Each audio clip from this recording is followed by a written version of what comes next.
दोस्तों, आप सभी का स्वागत है हमारे चैनल पे।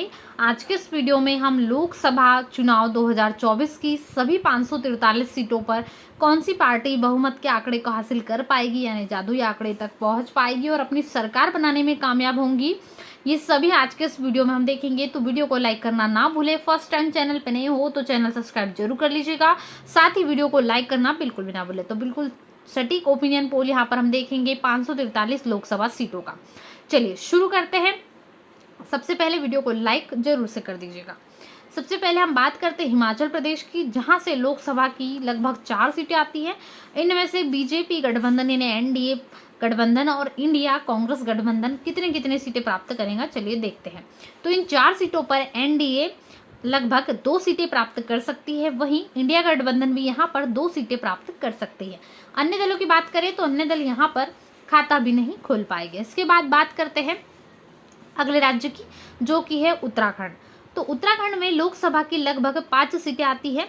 अब इन बात करते हैं 5 सीटों पर, तो इन 5 सीटों पर एनडीए यानी बीजेपी गठबंधन लगभग 3 सीटें हासिल कर सकती हैं। वहीं इंडिया गठबंधन की बात करें तो इंडिया गठबंधन लगभग 2 सीटें प्राप्त कर सकती है, साथ ही अन्य दल जो कि 0 पर कायम है। इसके बाद बात करते हैं हरियाणा राज्य की। हरियाणा में लगभग 10 सीटें लोकसभा की आती हैं। इन 10 सीटों पर एनडीए 10 में से 3 सीटों को प्राप्त कर सकती है। और वहीं यहाँ पर हरियाणा की बात करें तो कांग्रेस का जादू यहाँ चला है, यानी कांग्रेस के साथ में जो इंडिया महागठबंधन है ये 5 सीटें प्राप्त कर सकती है हरियाणा राज्य से। वहीं अन्य दलों की बात करें तो अन्य दलों के खाते में भी 2 सीट जाती हुई नजर आ रही है। इसके बाद बात करते हैं अगले राज्य की, जो कि है छत्तीसगढ़। छत्तीसगढ़ राज्य में कुल 11 सीटें हैं लोकसभा की। इन 11 सीटों का आंकड़ा कुछ इस प्रकार से है, यानी 11 सीटों में से एनडीए लगभग 6 सीटों को प्राप्त कर सकती है। वहीं इंडिया गठबंधन के खाते में 5 सीटें जाती हुई नजर आ रही है, यानी यहाँ पर भी छत्तीसगढ़ राज्य में कड़ा मुकाबला आपको देखने को मिल सकता है। बात करेंगे अन्य दलों की, तो अन्य दलों को यहाँ पर 0 सीट प्राप्त हो सकती है। इसके बाद बात करते हैं पंजाब राज्य की। पंजाब राज्य में आपको इंडिया गठबंधन के मुकाबले यहाँ पर कड़ा मुकाबला देखने को मिल रहा है, यानी एक तरफा मुकाबला भी आप देख सकते हैं। इंडिया गठबंधन लगभग 8 सीटें प्राप्त कर सकती है। वहीं बीजेपी को यहाँ बहुत बड़ा नुकसान उठाना पड़ सकता है। बीजेपी यहाँ पर खाता भी नहीं खोल पाएगी, यानी 0 सीट यहाँ पर बीजेपी एनडीए गठबंधन को प्राप्त होगी। वहीं अन्य दलों की बात करें तो अन्य दल भी यहाँ पर अपना खाता खोल सकते हैं। अन्य दलों को 5 सीटें यहाँ पर प्राप्त हो सकती हैं। अगले राज्य की बात करेंगे, जो कि असम। असम से लगभग लोकसभा की 14 सीटें आती हैं। बात करेंगे इन 14 सीटों की, तो यहाँ पर बीजेपी को काफ़ी अच्छा फायदा देखने को मिल सकता है। तो जो रेलिया की है उसका फायदा यहाँ देखने को मिला है, यानी एनडीए को। तो एनडीए की लगभग 14 में से 8 सीटें कंफर्म है। 8 सीटें असम में बीजेपी को एनडीए गठबंधन को प्राप्त हो सकती है। वहीं बात करेंगे इंडिया गठबंधन की, तो लगभग 4 सीटें इंडिया गठबंधन को प्राप्त हो सकती है। अन्य दलों की बात करेंगे तो अन्य दलों के खाते में भी 2 सीट जाती हुई नजर आ रही है। अगले राज्य की बात करेंगे, जो कि है झारखंड। झारखंड से लगभग 14 सीटें आती है लोकसभा की, और इन 14 सीटों के आंकड़े कुछ इस प्रकार से आपको देखने को मिलेंगे। एनडीए को 14 में से लगभग 4 सीटें प्राप्त हो सकती है। वहीं बात करेंगे इंडिया गठबंधन की, तो लगभग 8 सीटें भी इंडिया गठबंधन के खाते में जाती हुई नजर आ रही है। अन्य दलों की बात करेंगे तो अन्य दल भी यहाँ पर 2 सीटों को प्राप्त कर सकते हैं। बात करते हैं अगले राज्य की, जो कि तेलंगाना। तेलंगाना में लोकसभा की लगभग 17 सीटें आती हैं। इन 17 सीटों में एक तरफा मुकाबला आपको देखने को मिल सकता है, यानी इंडिया कांग्रेस गठबंधन का यहाँ पर जादू चला है, और लगभग 17 में से 10 सीटें इंडिया गठबंधन के खाते में जाती हुई नजर आ रही है। वहीं एनडीए को यहाँ पर नुकसान हुआ है। एनडीए को केवल 3 सीटों से संतुष्ट होना पड़ सकता है। बात करेंगे अन्य दलों की, तो अन्य दलों को भी यहाँ पर 4 सीटें प्राप्त हो सकती है। बात करते हैं अगले राज्य की, जो कि है केरल। केरल में लगभग 20 सीटें आती है लोकसभा की। यहाँ पर पूरा मुकाबला केवल और केवल एक तरफा है। केरल पूरे तरीके से कांग्रेस के हाथों में है, यानी कांग्रेस ने यहाँ पर अपना जादू चला दिया है, और पूरी की पूरी 20 सीटें कांग्रेस की यानी इंडिया गठबंधन की झोली में जाती हुई नजर आ रही है। वहीं एनडीए और अन्य दलों को बहुत नुकसान है, यहाँ पर वे अपना खाता भी नहीं खोल पाएंगे, यानी बीजेपी और अन्य दल यहाँ पर 0 पर कायम रहने वाले हैं। बात करते हैं अगले राज्य की, जो कि है गोवा। गोवा में लोकसभा की केवल 2 सीटें आती है, और सबसे छोटा राज्य होने के नाते यहाँ पर सीटें भी कम है। तो बात करेंगे 2 सीटों पर जो बंटवारा कुछ इस प्रकार से हो सकता है। एनडीए गठबंधन को 1 सीट, वहीं इंडिया गठबंधन को भी 1 सीट प्राप्त हो सकती है। अन्य दलों के हाथ में 0 सीटें, यानी यहाँ पर दोनों ही बराबरी में रहने वाले, एनडीए और इंडिया दोनों ही।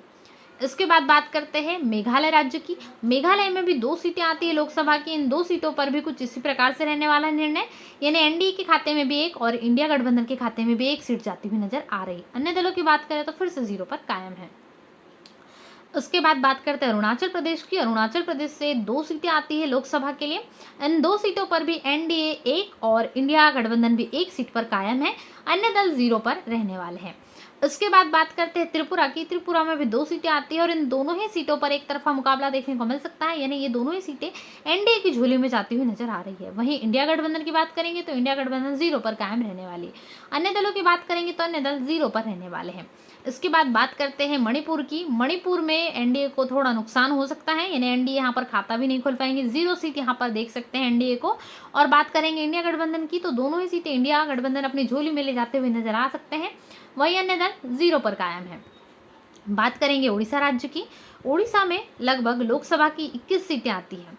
बात करते हैं 21 सीटों का निर्णय, तो 21 सीटों पर एनडीए 8 सीटों पर अपना बहुमत हासिल कर सकती है। वहीं इंडिया गठबंधन की बात करें तो केवल 2 सीटें से संतुष्ट होना पड़ सकता है इंडिया गठबंधन को, और बाकी जो क्षेत्रीय दल है उनका जादू यहाँ पर चला है, यानी वो सरकार के लिए महत्वपूर्ण साबित हो सकते हैं अन्य दल जो पार्टी बनाने के लिए है। इसके बाद जो अन्य दल है वो 11 सीटों को प्राप्त कर सकते हैं, यानी अन्य दलों को यहाँ पर 11 सीटें मिल सकती हैं। इसके बाद बात करते हैं आंध्र प्रदेश की। आंध्र प्रदेश में भी अन्य दलों का, क्षेत्रीय दलों का दबदबा कायम है, तो लगभग 25 में से 19 सीटें अन्य दल अपने कब्जे में करने में कामयाब हो सकते हैं।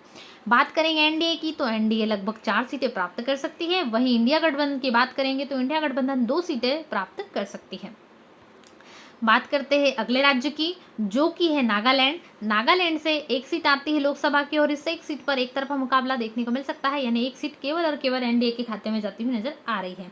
बाकी बात करेंगे इंडिया गठबंधन और अन्य दलों की, दोनों ही 0 पर कायम रह सकते हैं। इसके बाद बात करते हैं राजस्थान राज्य की, जो कि महत्वपूर्ण है, जिस पर सभी की निगाह इस राज्य पर भी। तो राजस्थान में भी आपको बीजेपी का जादू देखने को मिल सकता है, यानी यहाँ पर बीजेपी की सीट अपनी ले जाने में कामयाब हो सकती है। तो 25 में से लगभग 15 सीटें एनडीए के खाते में, बीजेपी गठबंधन के खाते में जाती हुई नजर आ रही है। वहीं बात करेंगे इंडिया गठबंधन की तो इंडिया गठबंधन के खाते में भी 10 सीटें जाती हुई नजर आ रही है। वहीं अन्य दल 0 पर रहने वाले हैं। बात करते हैं गुजरात राज्य की। गुजरात में आपको बीजेपी का बहुत अच्छा प्रदर्शन देखने को मिल सकता है, यानी बीजेपी यहाँ पर एक तरफा मुकाबला खेल सकती है। तो गुजरात की 26 में से 21 सीटें सीधे सीधे एनडीए के खाते में जाती हुई नजर आ रही है, यानी यहाँ पर जादू बीजेपी का चल चुका है। वहीं बची हुई जो सीटें हैं वो यहाँ पर इंडिया गठबंधन के खाते में जाती हुई नजर आ रही है, यानी लगभग 5 सीटें इंडिया गठबंधन को मिल सकती हैं। वहीं अन्य दलों की बात करेंगे तो अन्य दल फिर से 0 पर कायम है। इसके बाद बात करते हैं कर्नाटक राज्य की। कर्नाटक में भी लगभग मुकाबला आपको बराबरी का देखने को मिल सकता है, कांटे की टक्कर देखने को मिल सकती है। तो कर्नाटक की कुल 28 सीटों में से लगभग एनडीए 14 सीटों पर अपना कब्जा जमा सकती है। वहीं इंडिया गठबंधन भी लगभग 14 सीटों पर अपना कब्जा जमा सकती है। अन्य दल फिर से यहाँ पर 0 पर रह सकते हैं। बात करते हैं मध्य प्रदेश की, सेंट्रल राज्य की, जो कि जिस पर सबकी निगाहें बनी हुई है। तो मध्य प्रदेश में लोकसभा की लगभग 29 सीटें आती हैं। इन 29 सीटों पर बात करते हैं एनडीए की तो एनडीए 19 सीटों को अपना बनाने में कामयाब हो सकती है। वहीं इंडिया गठबंधन की बात करें तो इंडिया गठबंधन 10 सीटें अपनी झोली में ले जा सकती है। अन्य दल यहाँ पर अपना खाता भी नहीं खोल पाएंगे। बात करते हैं अगले राज्य की, जो कि है तमिलनाडु। तमिलनाडु में लोकसभा की लगभग 39 सीटें आती हैं। इन 39 सीटों में से एनडीए केवल 2 सीट जीतने में कामयाब हो सकती है। वहीं बात करें इंडिया गठबंधन की तो लगभग 35 सीट, सर्वाधिक सीट इंडिया गठबंधन अपनी झोली में ले जाते हुए नजर आ सकती है। अन्य दलों को भी 2 सीटों से संतुष्ट करना पड़ सकता है। तमिलनाडु में आप देख सकते हैं कांग्रेस का जादू चला है, यानी एक तरफा जीत यहाँ पे कांग्रेस को मिल सकती है। तमिलनाडु राज्य में इंडिया 35 सीटों को, सर्वाधिक सीटों को हासिल कर सकती है। बात करते हैं बिहार राज्य की। बिहार राज्य में 40 लोकसभा की सीटें आती हैं। इन 40 सीटों पर एनडीए 16 सीटों पर अपना कब्जा जमाने में कामयाब हो सकती है। वहीं इंडिया गठबंधन की बात करें, इंडिया गठबंधन 23 सीटों पर अपना कब्जा जमाने में कामयाब हो सकती है। अन्य दलों की बात करें तो अन्य दल 1 सीट पर कायम है। इसके बाद बात करते हैं पश्चिम बंगाल राज्य की। पश्चिम बंगाल में लोकसभा की लगभग 42 सीटें आती हैं और इन 42 सीटों में से एनडीए को 10 सीटों से संतुष्ट करना पड़ सकता है। वहीं इंडिया गठबंधन के खाते में केवल 2 सीट जाती हुई नजर आ रही है। अन्य दलों की बात करेंगे तो 30 सीटें, लगभग सर्वाधिक सीटें अन्य दलों के खाते में जाती हुई नजर आ रही है। बात करते हैं अगले राज्य की, जो कि है महाराष्ट्र। महाराष्ट्र में लोकसभा की कुल 48 सीटें आती हैं। इन 48 सीटों में से एनडीए 19 सीटों पर अपना कब्जा जमाने में कामयाब हो सकती है। वहीं महाराष्ट्र में भी आपको कांग्रेस का जादू देखने को मिल सकता है। एनडीए की तुलना में इंडिया गठबंधन सर्वाधिक सीटें यहाँ प्राप्त कर सकता है, यानी इंडिया गठबंधन 27 सीटों को अपने नाम कर सकता है। वही अन्य दलों की बात करेंगे तो अन्य दल 0 पर कायम है। बात करते हैं अगले राज्य की, जो कि है सिक्किम। सिक्किम से केवल 1 सीट आती है लोकसभा की, और इस 1 सीट पर अन्य दल अपना कब्जा कर सकते हैं, यानी यहाँ पर दोनों ही बड़ी पार्टियों को खाली हाथ रहना पड़ सकता है। एनडीए और इंडिया गठबंधन दोनों ही खाली हाथ यहाँ पर रहने वाले, दोनों के ही खाते नहीं खुल पाएंगे। बात करते हैं मिजोरम राज्य की। मिजोरम से केवल 1 सीट आती है लोकसभा की, और इस 1 सीट पर अन्य दल अपना कब्जा जमाते हुए नजर आ सकते हैं, यानी एनडीए और इंडिया गठबंधन दोनों ही यहाँ पर खाली हाथ रहने वाले हैं। बात करते हैं उत्तर प्रदेश राज्य की। सर्वाधिक सीटों वाला राज्य है, लोकसभा की सर्वाधिक सीटें 80 उत्तर प्रदेश से आती है, और इन 80 सीटों पर निर्णय भी लोकसभा चुनाव के लिए बहुत महत्वपूर्ण रखता है, जिस पर सभी की निगाहें बनी हुई हैं। तो इन 80 सीटों में से एनडीए 42 सीटों पर अपना कब्जा जमाने में कामयाब रहने वाली है। वहीं इंडिया गठबंधन की बात करें तो इंडिया गठबंधन भी एनडीए को अच्छी खासी टक्कर देते हुए नजर आ रहा है, यानी 38 सीटें इंडिया गठबंधन यहाँ प्राप्त कर सकता है। तो लगभग दोनों ही बराबरी के मुकाबले यहाँ पर एक दूसरे को कांटे की टक्कर देते हुए नजर आ सकते हैं। तो अन्य दलों की बात करेंगे, अन्य दल 0 पे कायम रहने वाले हैं। बात करेंगे दिल्ली राज्य की, जिस पर सभी की निगाहें बनी हुई है, राजधानी है इसलिए, और दिल्ली में लगभग 7 सीटें आती है लोकसभा की, और इन 7 सीटों पर एनडीए 3 सीटों को अपना बनाने में कामयाब हो सकती है। वहीं इंडिया गठबंधन की बात करें, इंडिया गठबंधन की झोली में 4 सीटें जाती हुई नजर आ रही है। अन्य दलों की बात करेंगे तो अन्य दल 0 पर कायम है। बात करते हैं अगले राज्य की, जो कि यहाँ पर जम्मू कश्मीर। जम्मू कश्मीर से 5 सीटें आती है लोकसभा की। इन 5 सीटों में से एनडीए केवल 1 सीट को जीतने में कामयाब हो सकती है। वहीं इंडिया गठबंधन की बात करें तो इंडिया गठबंधन केवल 4 सीटों को जीतने में कामयाब हो सकती है। अन्य दलों की बात करें तो अन्य दल 0 पर कायम रहने वाले हैं। बात करते हैं नेक्स्ट की, जो कि है दादर नागर हवेली। तो यहाँ से लोकसभा की 2 सीटें आती हैं। इन 2 सीटों पर एनडीए 1 सीट जीतने में कामयाब हो सकती है, वहीं इंडिया गठबंधन भी 1 सीट जीतने में कामयाब हो सकती है। अन्य दलों की बात करेंगे, अन्य दल 0 पर कायम रहने वाले हैं। केंद्र शासित प्रदेशों में लद्दाख, यहाँ पर लद्दाख की भी 1 सीट है। इस लद्दाख जो लोकसभा चुनाव के लिए 1 सीट है, इस सीट पर अन्य दल अपना कब्जा जमा सकते हैं। एनडीए और इंडिया गठबंधन की बात करें तो दोनों यहाँ पर खाली हाथ रहने वाले हैं। लक्षद्वीप की बात करते हैं, लक्षद्वीप से भी 1 सीट आती है लोकसभा चुनाव के लिए।